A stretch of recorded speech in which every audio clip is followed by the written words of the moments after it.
Hello, and welcome to the Friday Night Author Roundtable. I'm your host, Chris Baker, and during the next half hour, we'll be speaking with several very talented authors about their newly released books, what their inspiration was for creating their unique stories, and why it would be a great book to read and share with your friends and family. Have you ever found yourself wanting to be better prepared in defending your faith when it comes to everything from creation to prophecy and everything in between? Well, I think this next book on the Friday Night Author Roundtable is going to be a great resource for just that. The book is called Learning the ABCs, Apologetics, the Bible, and Creation by author Reverend David M. Brown from Christian Faith Publishing. David, thank you for being on the show. Thank you for having me. Now tell everybody a little bit about your book. My book deals with the challenges presented by professors, scholars, atheists, and others claiming thousands of things in the Bible are fictional myth or lies. These are well-documented arguments that you can find in research papers and textbooks against the accuracy of the Bible. These are then used in high school, college, or university, causing doubt in Christian students. Statistics are showing that we lose 80% of all the kids that we raise in a church when they enter a school of higher learning. See, I lost my faith when I was in college. I became an atheist due to being told that God had nothing to do with where life came from. We simply evolved from a one-time chemical mixture, that somehow DNA life came from a non-DNA source. And all living things were supposedly created by accidents, not design. Evolution, you see, it doesn't believe in design because that requires a designer. I was also told nothing in the Bible is provable. I was 27 before I started examining evidences for the Bible's accuracy. Biblical archaeology and creation science became my research platform. The conclusion led me to Christ. And 45 years of research proving the arguments against the Bible can be undone with provable forensic knowledge. At 62, I attained my ministerial degree, receiving a 4.0 grade point average. I decided to point out the fallacies in the teachings of those who challenge the Bible on a six-day creation, and on the accuracy of the stories of people, places, and events in the Bible. I wrote hundreds of articles for the #1 newspaper in my state at their invitation, a secular newspaper, by the way, in defense of the Bible. That put me on air in 4 states. I soon realized that my articles and the radio presentations could be used to write books. So let me share just a few things in my book. Were David and Goliath real? Antagonists would say no. Now, both of King David's palaces have been discovered just in the last 20 years. Goliath was said to be a giant. Was he real and a giant? Archaeologists discovered his hometown of Gath, once believed to be fictional, in 2015. In one of the homes, they found pottery with Goliath's name on it. Look it up. In Egypt, archaeologists discovered the Anastasia papyrus describing the giants in Canaan at the time of Joshua. It was written by General Horus, a famous general, to Pharaoh, stating that he fought with Sashu warriors that were 7 to 9 feet tall. That's in the tablet. In the mountains of Canaan, where Gath is. Now, the Ramses II stone wall mural was also found. It showed captured Sashu warriors 2 feet taller and twice the bulk of the Egyptian soldiers. There have been nearly 6,500 discoveries made in archaeology, not to mention thousands in science, proving the Bible right and the antagonists wrong. But Christians never get to hear about them. This is the aim of my book, to build the faith of the average Christian and reduce that 80% loss of students. Now, how was it working with Christian Faith Publishing to get this book published and to be able to share this? Well, they were really good about everything, and I enjoyed working with Seth and all the rest of the people. They were very good about everything they did, and they're very professional. When people read this book, Learning the ABCs, Apologetics, the Bible, and Creation, what do you hope is the most important message that comes across to the reader? That Jesus is Lord, and that you can trust in that. This is going to be a great way to defend the faith and, defend what the Bible says. The book is called Learning the ABCs, Apologetics, the Bible, and Creation by author Reverend David M. Brown from Christian Faith Publishing. Get your copy at Amazon.com, Barnes & Noble, iTunes, online, the brick and mortar stores. Those are just a handful of the locations. And David, thank you for being on the show. Oh, I appreciate you having me. God bless you for what you do. There's something special about pets and dogs especially, and you know what? This next book on the Friday Night Author Roundtable is going to be a great book to drive that point home, and with a great message, I think, as well. The book is called Ty Goes Home by author Jacob Eunice from Christian Faith Publishing. Jacob, thank you for being on the show. Thank you for having me, Chris. Now tell everybody a little bit about this book. Yeah, so the inspiration for the book kind of started about 3 years ago when I adopted my dog Ty. It was a really cool feeling, being able to go into a shelter and feeling like I made a difference in the sense that I impacted one dog's life, bringing him home and taking care of him and being a great dog. But at the same time, there was more that I wanted to accomplish, because it was kind of disheartening going in and seeing all of these dogs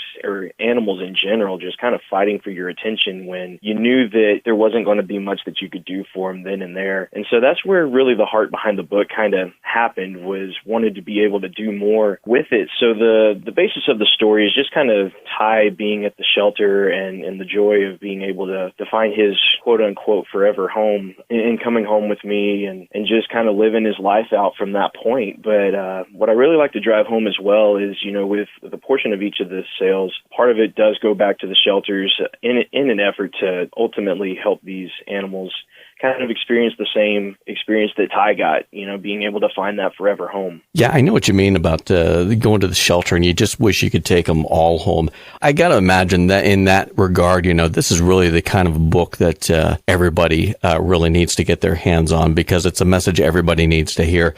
Is that kind of what you had in mind as far as a target audience, that this is really a book for everyone? Yes, sir, absolutely. I mean, it was written as a children's book because, it does ultimately have that happy ending that I think every shelter animal is ultimately looking for. And so that's, there again, kind of the inspiration behind all of it is to show, hey, that there are other animals out there that are kind of looking to experience that same thing that Ty was fortunate enough to be able to experience.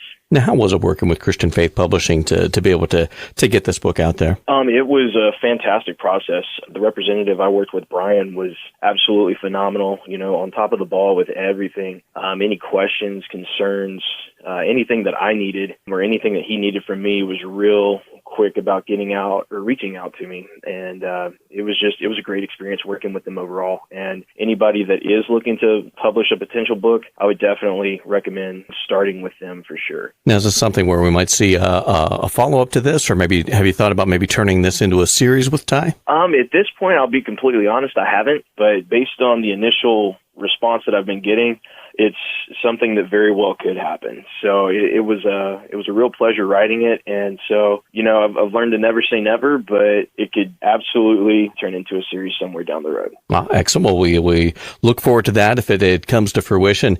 But until then, we've got this great book, Ty Goes Home. And at the end of the day, when people are finished reading this, like you said, it's really kind of geared towards children, but I think a great message and a great book for parents reading it to kids as well. What do you hope is the most important message that's driven home with this book? Really just the companionship that Ty's been able to provide, and really feeling like you've made a difference, because that was the big thing that really stood out to me, was just the joy in knowing that I was able to impact a life for the better. And, whether it's in just adopting a dog the way that I have, or, it could be any number of things, just getting out there and making that impact and ultimately making the world a better place in your small corner of the world. Well, that's a fantastic message. And like I said, pets, they come into your lives, into your heart, and become a part of your family. And, those shelter pets are a great place for that. And of course, this is a great book as far as driving that point home. And as you said, part of the proceeds going to help those pets find their forever home. And I think everyone really needs to pick this up. The book is called Ty Goes Home by author Jacob Eunice from Christian Faith Publishing. You can get your copy today, Amazon.com, Barnes & Noble, iTunes, online, the brick and mortar stores. Those are just a few of the locations. And Jacob, thank you for being on the show. Thank you so much for having me, Chris. I do appreciate it. If you love a good story about ordinary people being drawn into extraordinary circumstances, I think everyone's going to love this next book in the Friday Night Author Roundtable. The book is called The Warrior by author Danielle Milano from Christian Faith Publishing. Danielle, thank you for being on the show. Thank you. Now tell everybody a little bit about your book. It's Christian fiction. It's about a family who draws the attention of an evil person who wants to see the whole family destroyed, and about how God works behind the scenes to bring this family not just to safety, but also to a higher level. Now, what inspired this story and these characters? Did you draw from any of your own personal experiences, or how did this story come about? I was not working for 2 years, and I'm a Christian, so I want to read Christian fiction, but I also like things like sci-fi and action and things of those natures, and I really couldn't find anything like what I wanted to read. Most of the Christian fiction I actually found a Christian horror book, but I couldn't find anything that dealt more with fantasy or anything. A lot of them were dramas, and I really wanted something that was more supernatural, not the usual. Like, I love The War Room and I love Overcomer and all those movies, but I wanted something that showed the supernatural side of it. So while I was in between jobs, that was just something that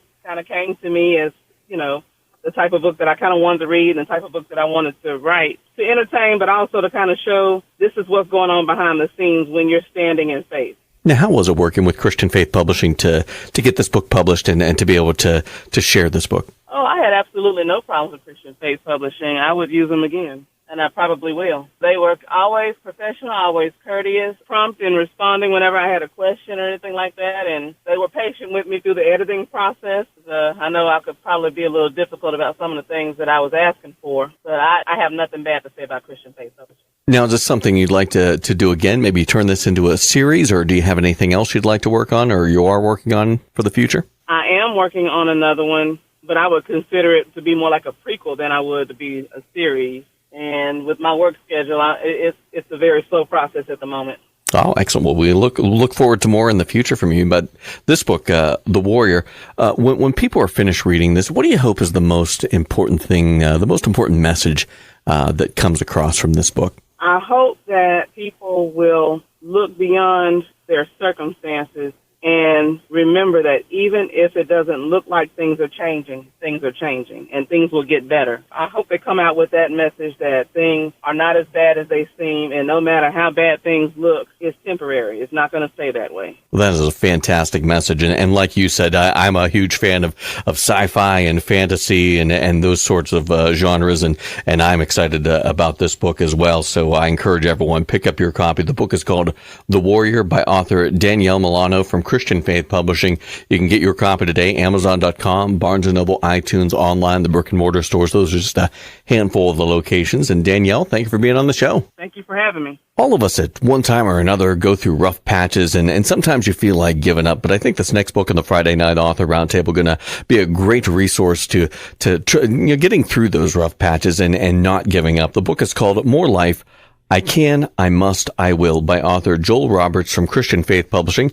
Joel, thank you for being on the show. Thank you for having me. It's a pleasure. Now tell everybody a little bit about your book. So my book is a motivational book that is going to help teach people how to live their best lives despite the adversity that life gives them. First, it's a book about a lot of things that I have been through. Probably during the best time of my life, I had a near-death experience, but I was able to make a strong comeback with rehabilitation, beating depression, beating post-traumatic stress disorder, and starting businesses. So it's a pretty good book that will teach people how to enjoy life and make it through anything. Now, what inspired you to write this book? What made you decide to take what you had experienced and share this with others? What really inspired me is as I was going through post-traumatic stress disorder and depression, I found the best way to get over those things was to write the novel, and I thought it was a great idea because I personally still read this book daily because it helps me continue to motivate myself and understand that there is more to life. Now, if you're looking at maybe like a target reader, who do you want to see this book get into the hands of? Who's kind of the person that you're writing this for? I originally was writing it for anybody who was stuck in a rough patch and just needed help or inspiration to do more or follow their dreams. But then I realized that it was actually a great book for almost anyone to read because they could always pass down the knowledge to their children,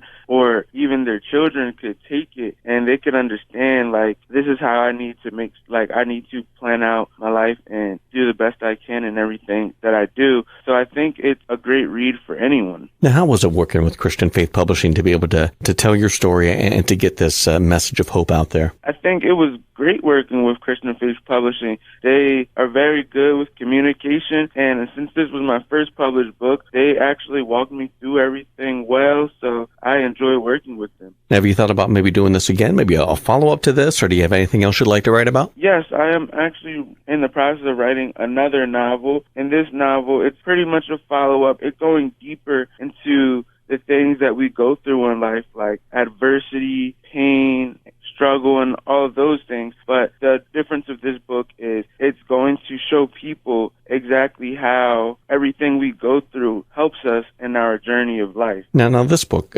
More Life, I Can, I Must, I Will, when people read this, at the end of the day, what do you hope is the most important message that they get from reading your book? I hope the most important message that they're taking from the book is that they can do anything they set their mind to. We all go through, rough times in our life, or we know people that are going through a rough time, and I think this book is going to be full of hope and inspiration to keep moving forward in life, and that is an important message.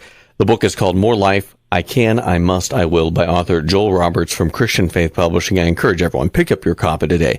Amazon.com, Barnes & Noble, iTunes, online, as well as at the brick and mortar stores. Those are just a few of the locations. And Joel, thank you for being on the show. Thank you for having me. I hope you have a wonderful day. For anybody who loves a good adventure with a great moral to the story, I think this next book is going to be fun for kids and really kids of all ages. I think even us adult kids are going to enjoy this. The book is called A Flower Named Tenderly by author Mark Ekdahl from Christian Faith Publishing.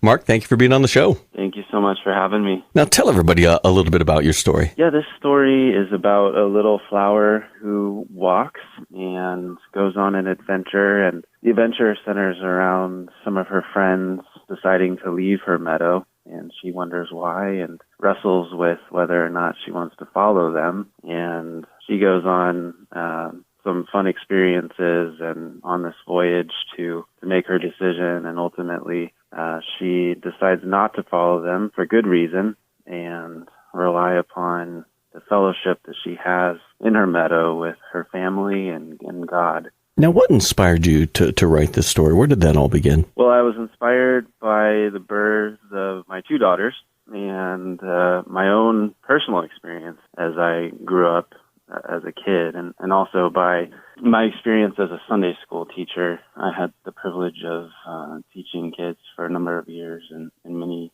young girls. And I think ultimately I am presenting a moral in this book to say, young girls of faith, you will face a trap as you grow older. And the enemy will try to trick you and deceive you, especially as you transition into young adulthood, into following friends and bad influences, into dark and deceptive paths. But there is hope. So first, I want to make them aware. I want to introduce young girls to this topic, that they will face this trap as they grow older. And I want to inspire them to recognize it and to avoid it. And so my hope with this story is to inspire them with a fun adventure, but also this deeper moral, and to prompt them to ask questions. And as their fathers and their mothers and grandparents, family who read this book to them, or if they themselves read it,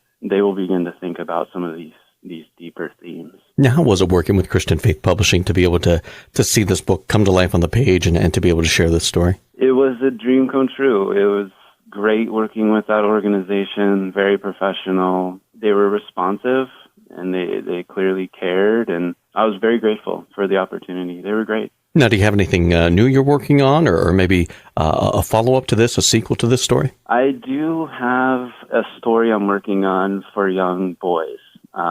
We're blessed, my wife Katie and I are blessed to have two daughters, but we also have a baby boy. He's 10 months old now. And I'm working on a story for boys, which I think will be a really cool way to inspire young boys to be courageous and conquerors in their Christian lives.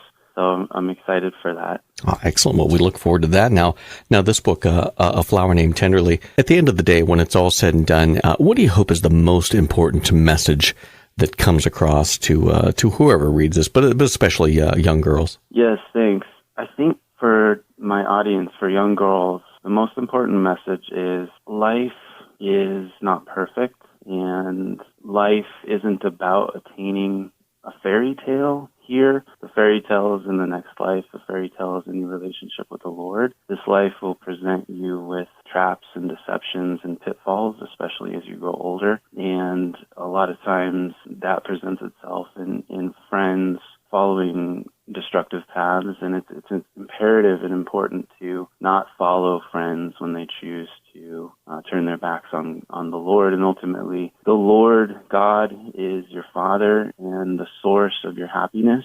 Happiness comes from Him and from a relationship with Him. I think it's going to be a fun adventure for kids, as well as helping provide that stable foundation in the Lord that they need at an early age. And I think everyone is going to enjoy this. The book is called A Flower Named Tenderly by author Mark Ekdahl from Christian Faith Publishing.